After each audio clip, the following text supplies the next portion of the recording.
Most of the problems on a production day actually started during pre-production. But this is where a cinematographer can quietly solve those problems before anyone arrives on set. Here, let me explain. Pre-production is not just about locking shots or securing the right gear. It's about knowing the intent of the production. It's about knowing when are things likely to break or fall apart while you're on set. The Roastery KC Kingdom Blend. This I'm excited for.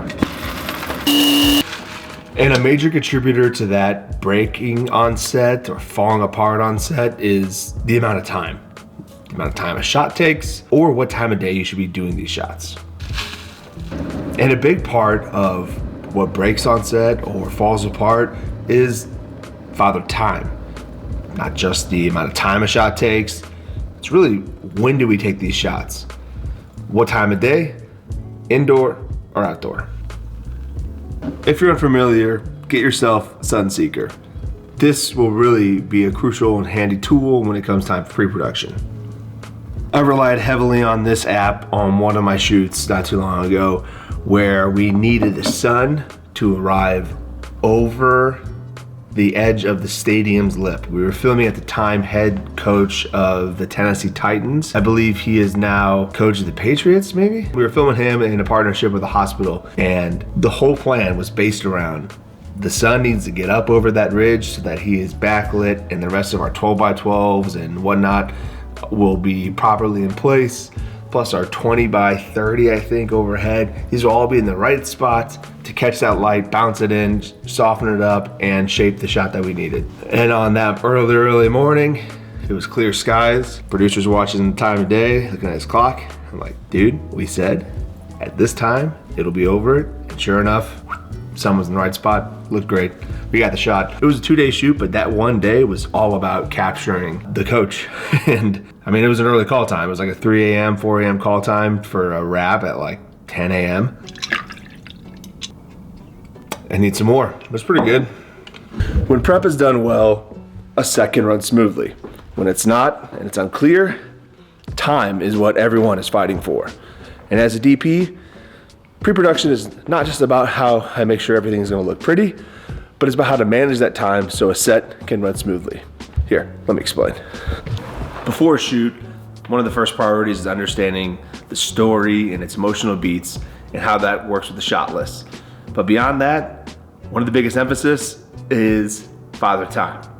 And I'm not talking about just how much time it takes to, let's say, run 80 foot of track for a big dolly move, or taking the camera from a gimbal to a tripod.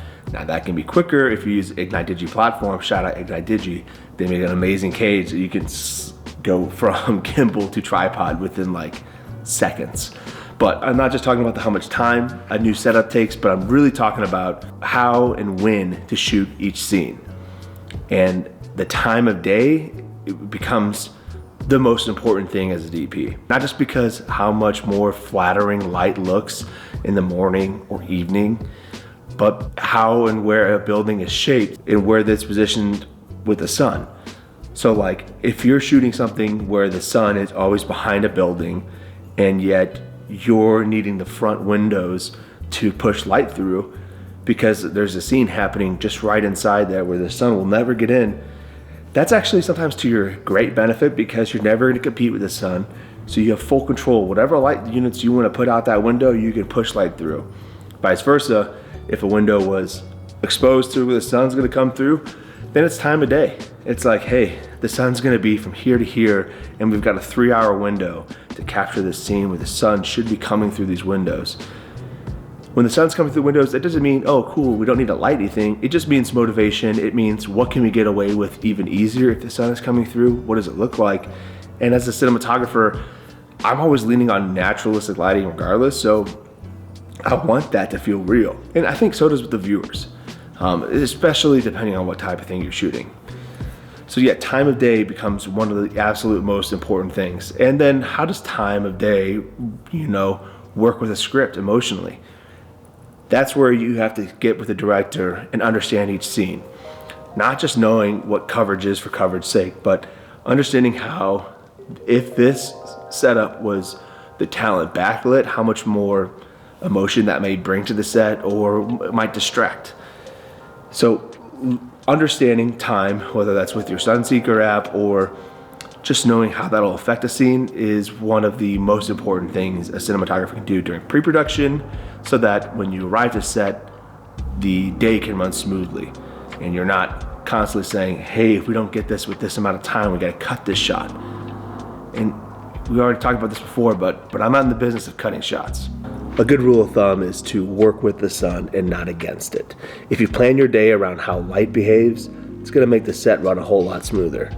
And if you're planning for cloudy and it's sunny, or vice versa, just make sure you have those lighting units or rags and flags on set so that you can mimic the look that you're going for. All right, when pre-production is done right, the shoot day feels focused, the crew trusts the plan, and the director has time for performances. And overall, the work has room to succeed. And if you're a producer or director looking for someone like me, a cinematographer who thinks in flow, lighting, and collaboration, you can check out StevensCGreathouse.com. Thanks for watching. Peace.